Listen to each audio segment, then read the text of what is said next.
Everyone, so ngayon nagpaligo ako ng aking mga fur babies. Ito napakataba talaga nito. Napakataba nitong aking anong to. Natakot sa blower. It's blower, takot sa mga blower. So, is mahirap pakawalan, wala pa silang bahay na maayos. So sa cage muna talaga sila, guys. Ayan ang aking alaga. Siyempre, yung aking brush. Binabrush ko yan. MS. Ayan, ating help para halika dito. Habang ako ng mga to.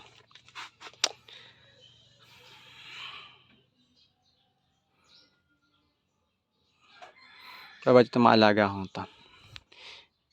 Super babad lalo na ito. Cute. Malamig kasi dito kaya ang ganda ng balahibo nila. Lalo ito pinang-pina ng balahibo.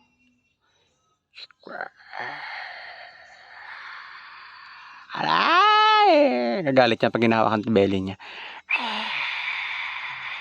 Aray! Aray!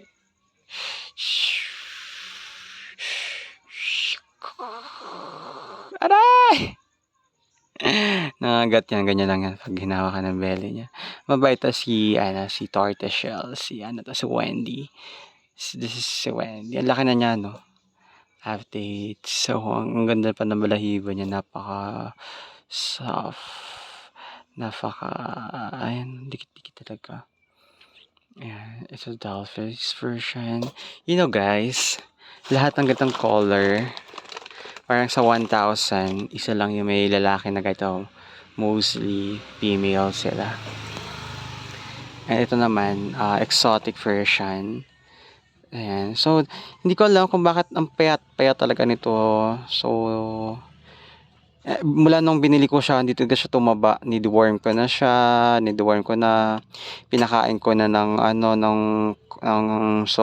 karne. Nag-cat food na. And still, ang payat-payat niya. Oh, hindi ko alam kung bakit. Napaka-sexy ng pusa na to. Sobrang payat na talaga. Oh. Hindi siya ganun ka makain. Ito, 7 months ko ito nakuha. 7, 8, 9, 10, 11, 12. So, 1 year na to. Ito naman ay 3 months. So, 3, 4, 5, 6, 7, 8. 8 months na sila dito. So, ayan. 8 months. Ito, 8 to, siguro 8 to, hindi ko kasi alam ang mga birthday nito. Ewan ko ba. Basta 3 months ko ito nakuha. Napakaliit pa nito.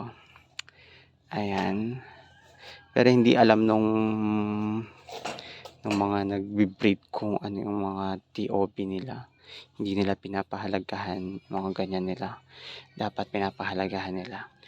So ayan, wala pa akong naging aggressive na pusa. Aray! Nakagat yan pero hindi niya tinutuloy, 'di ba? Mababait yung mga pusa ko na yan. Oh, 'di ba? Cute. Cute. Ang tapang na mukha niya, 'di ba? Cute. Ayan, tapang na mukha niya. Napaka-sweet nito, guys. Napaka-playful, napaka-sweet nito. Ito naman, ganyan lang siya, tahimik lang siya sa isang sulok, pero napakabait nito.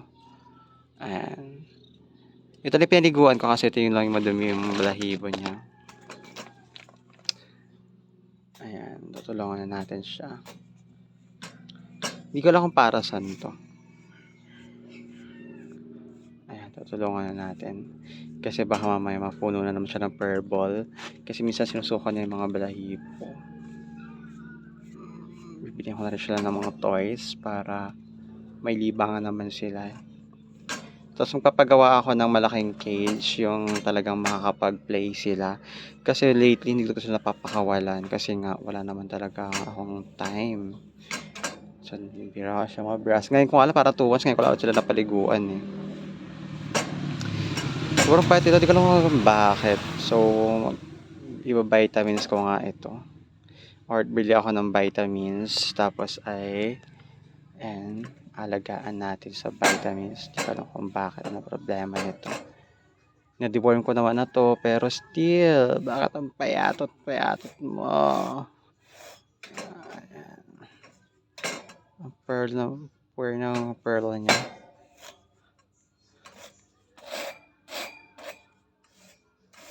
Ayan.